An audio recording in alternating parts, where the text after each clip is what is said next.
Si tu es ici dans cette vidéo-là, c'est que tu es manifesteur-générateur ou générateur avec une autorité sacrale.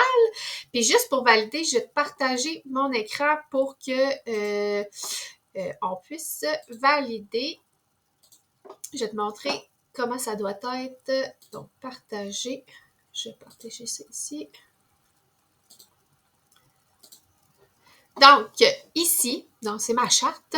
Donc, si tu es générateur ou manifesteur-générateur, tu as le sacral qui est coloré. Ça, c'est sûr que tu l'as. Et ensuite, autorité émotionnelle, tu vas avoir le plexus solaire qui est coloré. Donc, c'est le triangle qui est juste ici.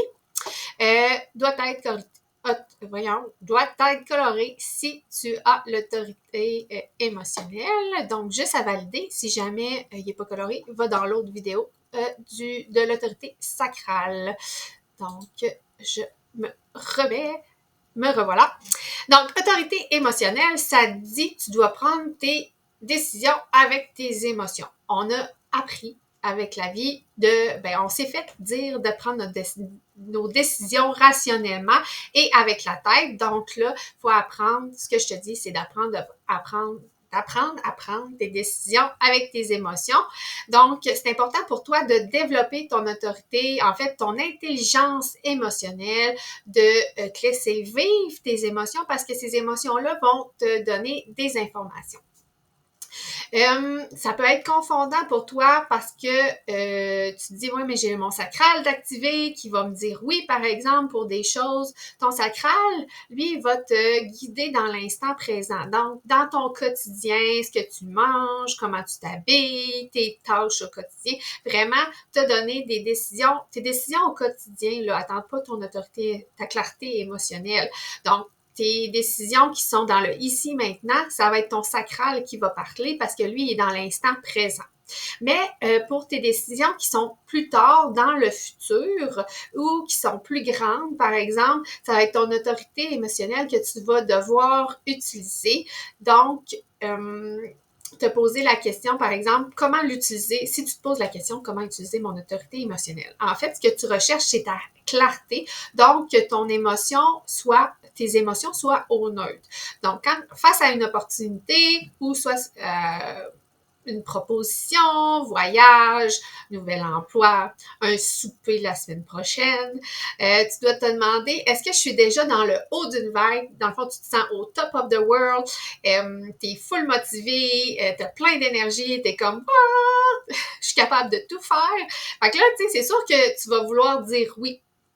Mais ça se peut que ta vague redescende puis finalement que ce soit un non. Donc, c'est de valider ça. Même chose, est-ce que tu es déjà dans le bas d'une vague? Tu es déjà à bout de tout? Tout le monde t'énerve. T'as pas d'énergie. Tout est lourd. Tout est compliqué. Fait que là, c'est pas un bon moment non plus de prendre ta décision parce que ça se peut que ta vague augmente puis tu te dises « Ah, j'aurais aimé ça y aller finalement. » Fait que c'est d'attendre vraiment ta clarté que tes émotions soient le plus au neutre possible. Puis, en tant qu'autorité émotionnelle, tu dois te détacher de la certitude. En fait, tu ne seras jamais certain de rien. Tu ne seras jamais certaine que ta décision, c'est la bonne. Tu dois vraiment faire un lâcher-prise là-dessus. Fait que, tu sais, il faut juste que tu sois sûr comme à 60%, 70%, 80%, ben c'est un bon guide pour toi pour te dire que c'est la bonne décision. Fait que c'est vraiment de faire confiance à la vie, en ta vague émotionnelle. Ensuite de ça, vu que tu as le sacral qui est activé, ton sacral puis ta clarté émotionnelle vont être toujours en accord. Normalement, tu n'auras pas une autorité émotionnelle. T'sais, ton énergie, là, ça circule, là, tout est ensemble. Donc, ton sacral te dira pas non pendant que ta clarté émotionnelle te dit oui, là. Fait que, normalement, ton sacral, il va, si c'est un oui, ben, tu vas avoir ta clarté qui va te dire oui, puis ton sacral, il va te donner de l'énergie, tu vas être excité par l'opportunité, tu vas vraiment trouver ça, tu sais, tu vas le sentir aussi par ton sacral que c'est un oui. Même chose si c'est un non, ben si c'est t'as ta clarté émotionnelle puis ça te dit « Ah non, j'y vais pas », ben ton sacral aussi, si tu le demandes à son sacral « Est-ce que ça me tente d'aller souper? » Ben probablement que ça va être lourd puis que ça va être non aussi. Fait que c'est toujours ton énergie, tu sais, c'est un tout. Fait que ton sacral va être toujours en accord avec ta décision de ta clarté émotionnelle. Dans le workbook, je vais aller voir mes petites notes, je te donne un exercice si jamais tu commences ton cheminement, puis que ta clarté émotionnelle, les émotions, tu es encore en adaptation, je te donne un exercice qui est comme plus rationnel. C'est en fait de te poser 3 fois la question, par exemple, si l'opportunité est bonne pour toi dans un 24 à 48 heures. Si, par exemple, tu observes tes vagues depuis longtemps, puis tu te dis, moi, ma vague, elle dure beaucoup plus longtemps que 24 à 48 heures, ça dure une semaine, ben là, tu vas te poser la question 3 fois dans la semaine, par exemple. Donc, tu te poses, mettons, c'est un voyage avec une amie, tu te poses la question, est-ce que j'ai envie de partir en voyage avec tel ami? Fait que si 2 fois sur 3, c'est un oui, c'est que c'est probablement oui. Et si 2 fois sur 3, c'est un non, c'est que c'est probablement non. Mais entre chaque occasion de te poser la question, il faut que tu lâches prise sur cette opportunité-là. Il faut que tu la mettes de côté. Fait que faut pas que tu y penses tout le temps, que tu en parles à tout le monde, tu sois tout le temps là-dedans, j'y vas-tu pas. Faut vraiment que tu lâches prise puis que tu mettes comme ta décision, ton opportunité sur une tablette puis que tu vives ta vie, tu passes à autre chose.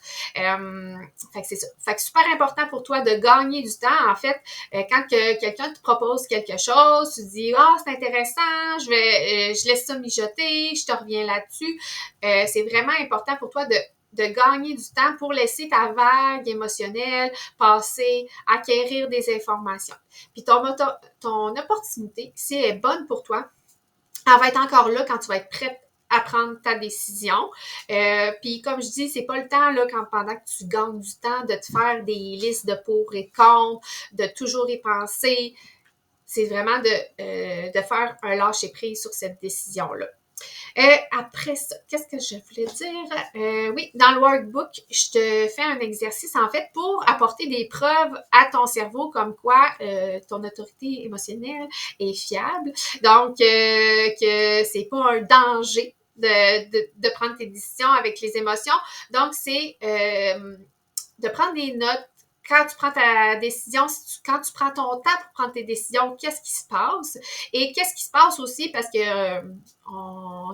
ça se peut que tu prennes encore des décisions sur un coup de tête, puis c'est bien correct. Puis qu'est-ce qui se passe quand tu prends une décision sur un coup de tête? Qu'est-ce qui se passe? Fait que de prendre des notes là-dessus, ça va t'amener des preuves pour ton cerveau, pour ton ego. Fait que c'est ça. Puis, admettons aussi, si tu sens la pression de prendre une décision ici et maintenant, soit par la personne ou toi, tu te mets ta pression toi-même de prendre une décision ici et maintenant, puis que c'est go, go, go, faut que tu te décides là, on part en voyage le 6 mai, puis là, ben là, j'achète les billets maintenant, t'embarques-tu? Ben probablement que l'opportunité n'est pas nécessairement bonne pour toi à ce moment-là si tu ressens la pression.